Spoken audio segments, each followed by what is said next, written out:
കൊല്ലം ജില്ലയുടെ കിഴക്കൻ മേഖലയിൽ വ്യാപക നാശനഷ്ടങ്ങളാണ് കനത്ത മഴയിലും കാറ്റിലും ഉണ്ടായിരിക്കുന്നത്. ഞാനിപ്പോൾ നിൽക്കുന്നത് വെഞ്ചേമ്പ് താവറത്ത് ഏലായിലാണ്. കരവാളൂർ പഞ്ചായത്തിലെ ഉൾപ്പെട്ട ഏലയാണിത്.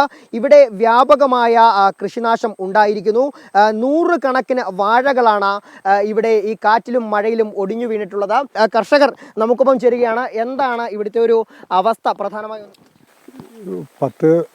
2000 മൂട് വാഴ വരെ നശിച്ചു പോയിട്ടുള്ളതാണ്. 2023 ഇതേപോലെ നാശനഷ്ടങ്ങൾ ഉണ്ടായിട്ടുള്ളതാണ്.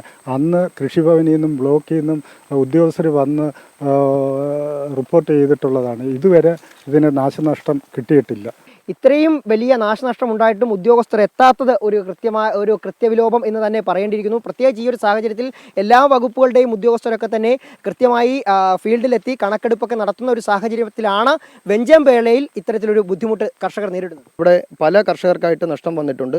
എന്നാൽ ഈ 1000-ലധികം വാഴകളെന്ന് പറയുമ്പോൾ 7 മാസം വരെ വിളവായിട്ടുള്ള 7 മാസം വരെ കാലാവധിയായിട്ടുള്ള വാഴകളാണ് ഓണവിപണി ലക്ഷ്യമായി കൃഷി ചെയ്തിട്ടുള്ളതാണ്. ഏകദേശം 2 മാസം കഴിഞ്ഞാൽ ഇത് നമുക്ക് ദൃശ്യങ്ങൾ കണ്ടാൽ മനസ്സിലാകും. 7 പടല 6 പടല വരെ ഉണ്ടായിട്ടുള്ള വാഴകളാണ്. അപ്പോൾ ആ കൊലകൾ കൃത്യമായി ഓണവിപണിയിലേക്ക് ഇറങ്ങുകയാണെങ്കിൽ 1000 മുതൽ 1500 രൂപ വരെ ഒരു കൊലയ്ക്ക് കിട്ടുന്ന അവസ്ഥയിലാണ് ഈ നഷ്ടം ഉണ്ടായിട്ടുള്ളത്. എന്നാൽ സർക്കാരിന് ചെയ്യാൻ കഴിയുന്ന പരമാവധി വിള ഇൻഷുറൻസിലൂടെയുള്ള നഷ്ടപരിഹാരം എന്ന് പറയുന്നത് 300 രൂപയാണ്.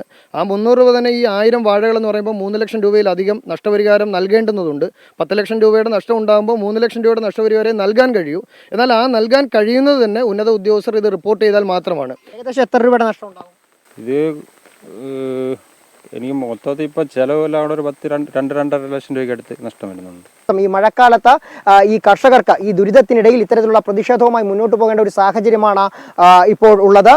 വെഞ്ചേമ്പ് താവറത്ത് ഏലായിൽ നിന്നും ക്യാമറമാൻ രാജ്കിരണിനൊപ്പം സുജിത് സുരേന്ദ്രൻ, 24 കൊട്ടാരക്കര.